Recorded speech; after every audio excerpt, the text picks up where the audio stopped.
everybody, my name is Brittany. Welcome to my channel. Basically this is just going to be a video explaining mine and my husband's infertility journey. And I'm going to be making these videos just to pretty much document what we go through and our journey to starting our family. So my husband and I first started trying to conceive in February of 2017, and I started charting my ovulation and using ovulation predictor kits, taking my temperature, documenting my cervical mucus. I had apps. We went hardcore. So after about 7 cycles of getting timing absolutely perfect, I kind of started thinking, maybe something's going on.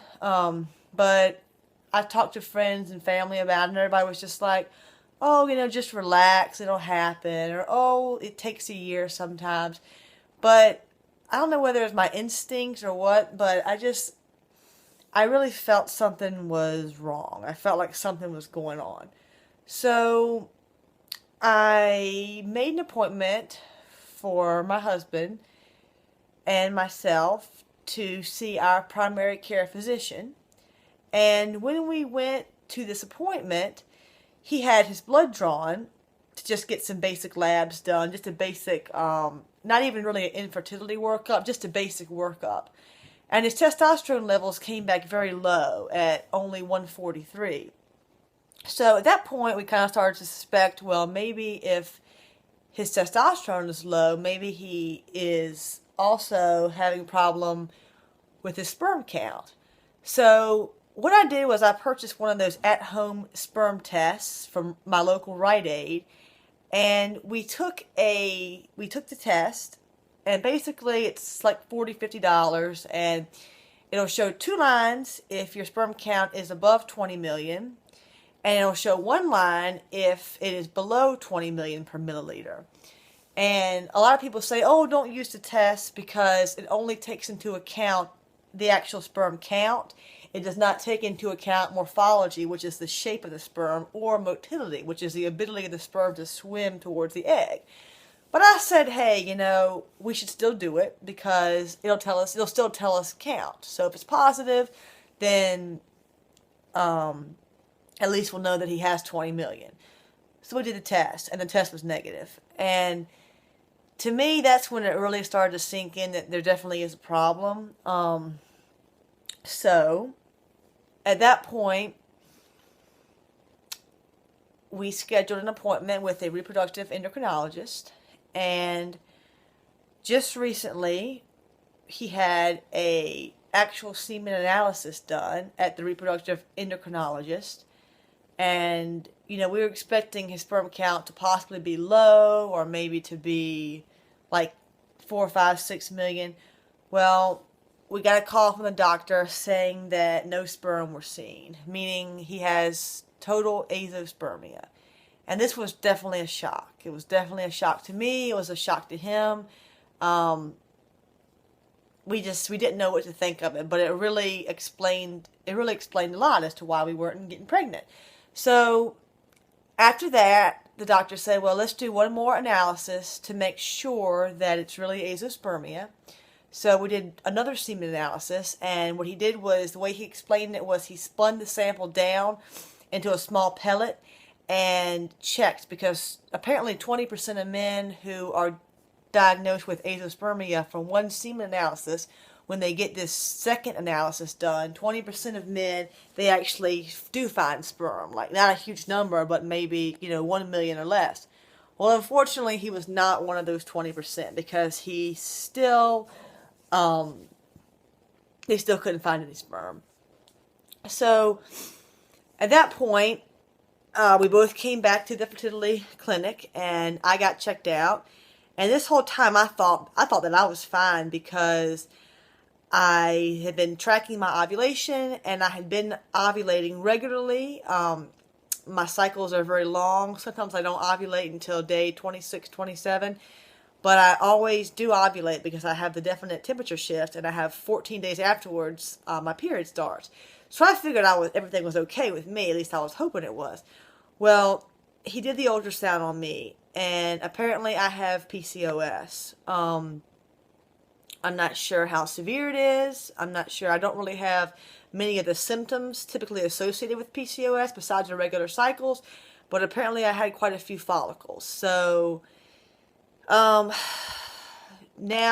that I have that PCOS diagnosis, we are dealing with both male and female factor infertility. The doctor said that me having PCOS should not hinder my ability to get pregnant, which that's a good thing. But we really don't know. We really don't know what is in store for us now. The reproductive endocrinologist suggested that we make an appointment with a urologist who specializes in male infertility to check out my husband. And I did that. The appointment's not until January the 16th, unfortunately, but at least we were able to get in an appointment. And, oh, I forgot to mention this also. The reproductive endocrinologist did a testicular ultrasound on my husband to see if he had any kind of blockages or anything going on like in his testicles, and that checked out perfectly fine. So I'm thinking that it could be non-obstructive azoospermia. There's two types of azoospermia, non-obstructive azoospermia and obstructive azoospermia. In non-obstructive azoospermia, it's usually due like to a hormonal imbalance or pituitary gland, something like that, and it means that your body is just not producing sperm at all. In obstructive azoospermia, there's some kind of actual blockage, like the vas deferens are blocked, or the body's producing sperm, but it just can't get out. And the doctors seem to think that this is non-obstructive azoospermia, which is unfortunately harder to treat. But he did have my husband had 2 hernia repairs during the course of his life. So a part of me is wondering whether there could be some kind of blockage going on from the hernia procedures. So I guess, I don't know when we're going to finally get some answers. We're currently waiting on blood work. They took some blood from him. His FSH levels were only 2.3, so that's apparently really good. So that's what's leading me to believe that maybe it could be a blockage, but then again, they didn't see anything on the ultrasound. So we're pretty stumped here. I've been constantly Googling and researching and trying to figure out what's going on with him, whether it can be reversed or not. And I haven't really gotten anywhere. So we're sort of at a standstill right now until the blood work comes back. Some more blood work was taken on him. They're testing him for cystic fibrosis, some kind of cystic fibrosis mutation, and a Y chromosome abnormality, and a few other things. So I guess when the blood work comes back in, we'll sit back down with our reproductive endocrinologist and kind of go over our options. From what I've been reading online, it's possible that we could still have a biological child if he does something called a testicular biopsy, where they take out some tissue from his testicles, and it's possible that they can find some sperm that way, and that those sperm can be fertilized with my eggs in an in vitro fertilization with ICSI cycle.